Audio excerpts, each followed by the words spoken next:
नमो नारायणाय।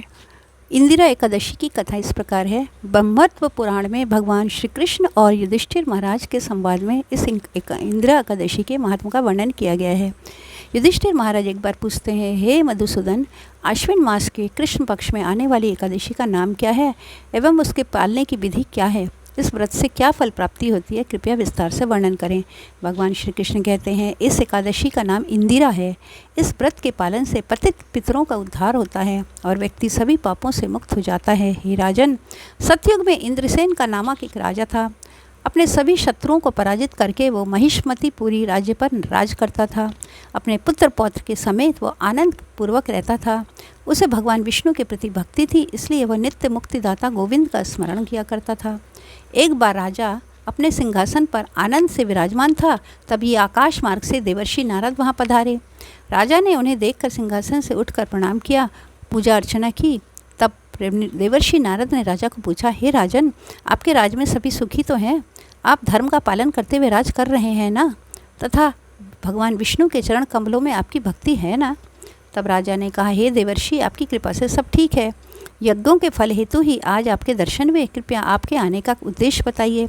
राजा के नम्र वचन सुनकर नारद मुनि ने कहा, हे नृपश्रेष्ठ, एक घटी हुई अद्भुत घटना सुनो। ब्रह्मलोक से मैं यमलोक में गया था। वहाँ पर यमराज ने मेरा योग्य स्वागत किया। वहाँ पर मैंने आपके पुण्यवान पिताश्री को देखा है। उन्होंने मेरे पास तुम्हारे लिए संदेश दिया है कि हे देवर्षि, मेरा पुत्र इंद्रसेन महिष्मतीपुरी का राजा है। उससे आप कहना कि अनजाने में किए गए पाप कर्मों के कारण मैं यमलोक में हूँ। मेरे उद्धार के लिए इंदिरा एकादशी का व्रत पालन करके उसका फल मुझे अर्पण करें। नारद मुनि ने आगे कहा, हे राजन, आपके पिताश्री को भगवत धाम प्राप्ति होने के लिए आपको इंदिरा एकादशी का व्रत करने के लिए कहा गया है। तब राजा ने पूछा, हे देवर्षि, कृपया इस व्रत की विधि आप कहें। नारद मुनि ने कहा, हे राजन, दशमी के दिन प्रातःकाल उठकर स्नान के पश्चात पितरों को तर्पण देना चाहिए। केवल एक बार ही भोजन और रात को चटाई पर सोना चाहिए। एकादशी के दिन प्रातःकाल उठकर स्नान करें। उसके बाद दिन भर प्रजल्प न करने का व्रत धारण करके पूर्ण उपवास करना चाहिए। भगवान अरविंद, मैं आपकी शरण में आया हूँ, ऐसी प्रार्थना करना चाहिए। मध्याह्न के समय शालग्राम के सामने पितरों को तर्पण अर्पण करके ब्राह्मणों को भोजन और दक्षिणा देकर संतुष्ट करना चाहिए। बचा हुआ अन्न गाय को देना चाहिए। चंदन, फूल, धूप, दीप और भोग अर्पण करके भगवान ऋषिकेश की पूजा करें।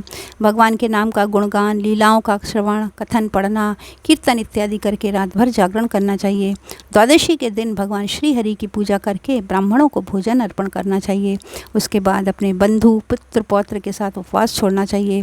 भोजन करते समय शांति होनी चाहिए। हे राजन, मेरे कहे अनुसार अगर आप व्रत का पालन कर रहे हैं तो आपके पितरों को जल्दी ही भगवत धाम की प्राप्ति होगी। इतना कहकर देवर्षि नारद अंतर्ध्यान हो गए। देवर्षि नारद के कहने के अनुसार राजा ने इस व्रत का पालन किया। इस व्रत के प्रभाव से स्वर्गलोक से पुष्प वृष्टि हुई और राजा के पिताश्री गरुड़ पर बैठकर वैकुंठ गए। इसके बाद राजा ने